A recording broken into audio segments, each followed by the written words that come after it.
I think because the way the CBA is structured right now, we can't participate in equity. And that's a big deal because, it is a partnership with ownership. It's a partnership with the league. And we're on the short term of that revenue, right? Like, those numbers sound crazy, but what the league is doing from whatever era you want to compare it to now is probably 10x that. He called it the most cowardly act he'd seen on a basketball court in decades. Not some random pundit, not a disgruntled fan, but Steph Curry himself, the man who's absorbed more physical punishment than almost anyone in NBA history and still managed to reshape the game. With that single explosive statement, he didn't just ignite a firestorm around a WNBA foul. He exposed a dark, uncomfortable truth about how the league is truly treating its biggest stars, and why this entire organization now finds itself at a critical, defining crossroads. The WNBA thought it had weathered the initial storm of the foul, the swift ejection, and the ensuing social media chaos that turned fans into unpaid FBI agents replaying every angle. But when Curry's name entered the conversation, what was once a contained basketball squabble suddenly exploded into a national debate that nobody, it seems, is ready to drop. Again, Stephanie White has made comments on the fact that she did not back her own players after the Dejanay Carrington clothesline from hell incident the other day, in which she came out and said, "Oh, Dejanay's she's not a dirty player. She just plays real hard. Blah, blah, blah, blah, blah." Now listen to this part, because there's a strange, almost unbelievable irony sitting at the very core of women's basketball right now, and it has absolutely nothing to do with box scores, standings, or even a championship run. The most talked about, most dissected, most viral moment of this WNBA season didn't come from a clutch buzzer beater. It wasn't a playoff clinch. It wasn't even a record-breaking performance by one of the league's electrifying talents. No, the moment that captivated millions and dragged the WNBA into the mainstream conversation, for better or worse, was born from a controversial foul, a defiant reaction to that foul, and then a seismic reaction to the reaction that ultimately pulled in one of the most respected and authoritative voices in the entire history of the sport. Carrington was ejected from the game against the Indiana Fever for a little scuffle with Sophie Cunningham, and my analysis is, at least we know the refs work. Hey, we've been asking this whole time for the refs to do something. They did something today. That's funny how, when the condition change, now the refs want to activate. Everybody want to get active. Listen, Sophie will be all right. She's strong. And Dejanay is already in the locker room. When Steph Curry, a transcendent player who has spent nearly 2 decades enduring, adapting to, and ultimately conquering the most physical and relentless defenders basketball has ever produced, decided to speak up about how Sophie Cunningham has been treated on the court, he didn't just add his voice to a low-level debate. He didn't just offer an opinion. He dropped a truth bomb that instantly escalated a regional basketball squabble into a full-blown national conversation about the very soul of sportsmanship, the critical importance of protecting elite talent, and the unsettling questions about what the league is truly willing to tolerate in the name of aggressive physical play. His words carried an authority that few others could command, forcing everyone to pay attention. Play the game in a way that you want to play. If the game hadn't moved out of the paint and gotten more on the perimeter, there'd be a lot of people playing like Shaq. Because I was like, I think Steph Curry made the WNBA watchable. Caitlin Clark, baby. The way that Caitlin Clark was playing was a very digestible form of basketball. But now this girl out of nowhere is playing like Steph, and it was still... To truly grasp the sheer weight and raw impact of Curry's comments, you have to go back to the precise, chaotic moment that ignited this entire powder keg. This wasn't just any routine foul. During an intense Chicago Sky matchup, Dejanay Carrington caught Sophie Cunningham across the neck with what officials eventually, and critically, upgraded to a flagrant foul. The contact itself came at a particularly vulnerable, even terrifying moment. Cunningham had just taken a finger to the eye and was visibly still trying to regain her bearings, her vision likely impaired, her guard down. But here's where it gets absolutely wild and the story takes a sharp turn. Cunningham, known for her tenacity and fire, didn't back down. She immediately got right into Carrington's face, refusing to be intimidated. And suddenly, a hard physical basketball play transformed into a blazing flashpoint, crystallizing everything fans have been quietly, anxiously discussing all season about how the league's most marketable and impactful stars are being treated once the ball is live, particularly when they're attracting unprecedented attention. 52 cards in a deck, and WNBA players and their fans stay playing that race card. Mistaking star power for racial prejudice is not only counterproductive, but extremely pathetic. DeJounte Carrington committed a hard foul at Sophie Cunningham and was correctly ejected from the game, but then decided the best thing to do for her cause is to run to the locker room and tweet out white privilege. I'm sorry, this isn't about race like some love to make it all about. It's about... So when Curry, with all his unparalleled experience, called what happened to Cunningham the most cowardly act he had witnessed on a basketball court in decades, it wasn't the knee-jerk outrage of someone unfamiliar with the brutal realities of contact sports. Far from it. This was the precise, calibrated assessment of someone who has lived through and mastered the art of absorbing decades of punishing physicality, and still recognized this particular incident as something fundamentally different, something that crossed an undeniable line. The distinction Curry drew was simple, yet razor-sharp and devastatingly pointed. There is a profound difference, he explained, between playing someone tough, relentlessly contesting a shot, fighting fiercely through a screen with integrity, and clipping someone across the neck while their attention is clearly elsewhere, while they are at their most vulnerable. That's not basketball. That's something else entirely. You told me about this. Yeah, so the thing that like really caught my eye is she put on like Twitter something like white privilege. She can do that? So she pulled in the WNBA? She pulled the race card. My whole thing is that's a dirty play. They need to make an... According to Curry, the era he came up in, the late 2000s and early 2010s, was widely considered one of the most physically demanding, bruising stretches in NBA history. And even then, he insists there was an unwritten, ironclad code among competitors. You faced your opponent. You looked them in the eye. You didn't wait for someone's back to turn or their guard to drop or for them to be disoriented before making your move. That, in his eyes, is precisely what separated hard-nosed, legitimate competition from something that crosses directly into dangerous, dishonorable territory. And it's exactly where he unequivocally placed Carrington's foul on Cunningham. But wait, it gets worse. What seemed to escalate the situation even further, transforming it from a controversial play into a lingering moral dilemma, wasn't just the foul itself, but the immediate aftermath.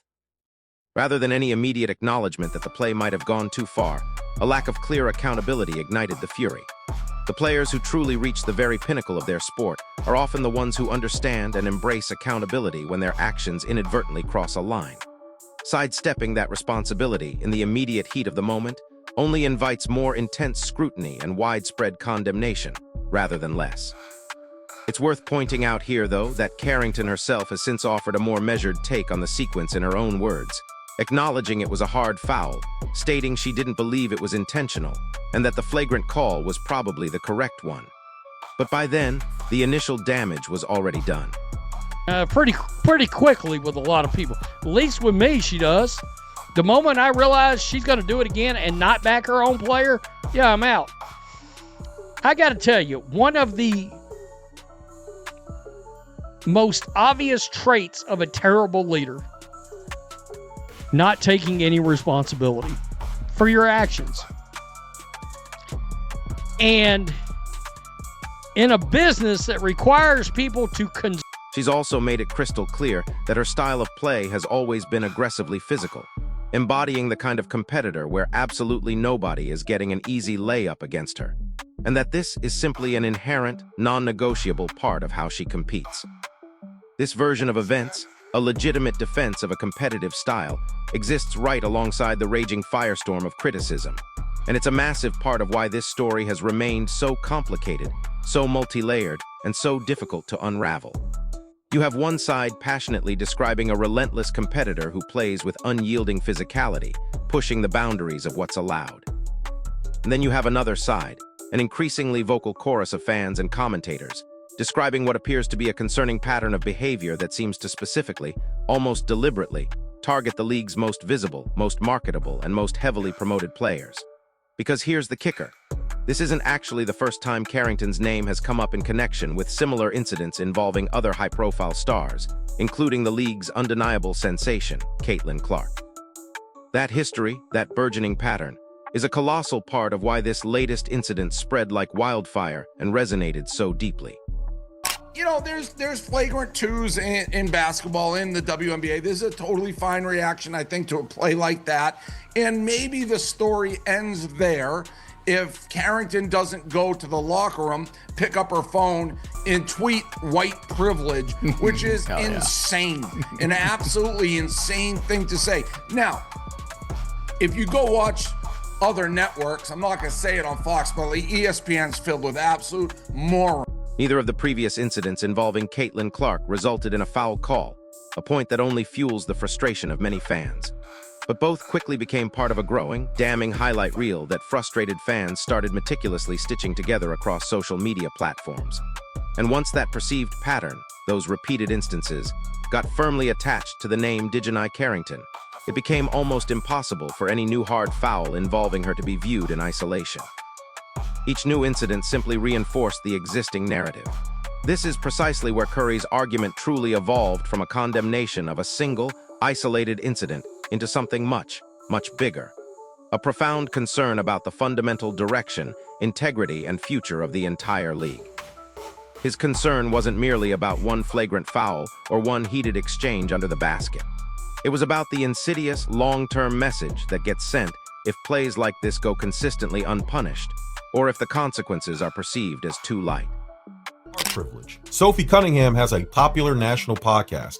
She is a star, so her visibility creates dollars and spotlight for the WNBA. And the WNBA is correctly protecting that asset from a player who has a history of reckless and aggressive play. And that foul merited an ejection.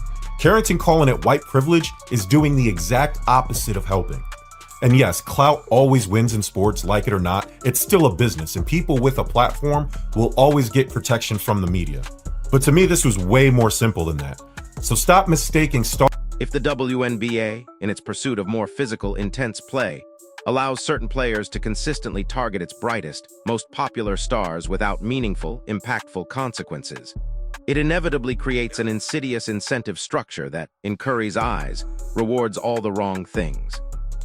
Instead of players dedicating themselves to the grueling work of developing the unparalleled skill, the intricate footwork, and the advanced basketball IQ needed to truly compete with someone as talented as Cunningham, the unspoken message becomes far simpler, far more cynical. You can simply find ways to disrupt her physically, make the game miserable for her, and stay relevant that way. Curry framed this as a dangerous, even existential precedent for the league, one that could actively discourage the very players who are striving to elevate their game and raise the overall level of competition in the WNBA. Young players, impressionable and learning, are absorbing crucial lessons about how the game is supposed to be played, what kind of conduct gets celebrated, and what kind of conduct gets punished. If the prevailing takeaway from a nationally discussed incident like this is that targeting a star player earns you a suspension-free path to relevance, or even just a slap on the wrist, that's a lesson Curry clearly believes has absolutely no place in a sport fundamentally built on the pillars of skill, preparation, and sportsmanship. This is the idiotic mindset that many Black Americans still have today, and many Black people view everything through a racial lens. This girl almost took Sophie Cunningham's head off. And then when she got ejected for doing something that she should not have done and that she absolutely should have got ejected for, she's gonna go in the locker room and tweet on Threads, white privilege. At the beginning of this video, you can see her tweet at the bottom. No, sweetie, it's not white privilege. That's called being treated fairly. I would bet you money the reason. Underneath all of this incisive analysis, the powerful critique, and the broader implications for the league, lies Curry's genuine, undeniable appreciation for what Sophie Cunningham actually brings to the floor as a basketball player. He reportedly sees in her some of the very same rare traits that defined his own legendary career: an advanced, almost clairvoyant basketball IQ, an uncanny ability to hit crucial shots in those moments when the pressure is at its absolute highest, and an undeniable knack for making the players around her demonstrably better simply by her presence on the court. That's incredibly high praise coming from someone who literally built a Hall of Fame career on exactly those qualities. But that profound admiration is inextricably paired with a deep, unsettling concern. Because Curry seems to believe that instead of Cunningham being allowed to simply develop, showcase, and flourish with that immense potential, instead of her opponents putting in the extra film study, the extra reps in the gym, the extra conditioning needed to legitimately compete at that elite level, some players are instead choosing the cynical shortcut of making the game uncomfortable, frustrating, and even dangerously physical for their opponent. In Curry's eyes, that's precisely what makes moments like the Cunningham incident so profoundly troubling, because it represents everything that actively undermines the integrity and true spirit of competitive basketball, rather than elevating it to new heights. I think so. I think that they should have, ejected her because she didn't make a play on a ball. Okay. Now, if she would have hit the ball while, doing this, they might would have, gave her a flagrant foul 1. But being as though she didn't even come in contact with the ball, it was all head and neck and shoulder. We got to get you out of here. We got to get you out of here. Because it's not that serious. These are women. Yeah, it's like when you're watching men and they get physical. Yeah, I mean, it's different. But the story goes even deeper, because Curry also situated Cunningham's deeply challenging experience within a much larger, often overlooked burden that comes with being one of the most visible, most talked about faces in the sport today.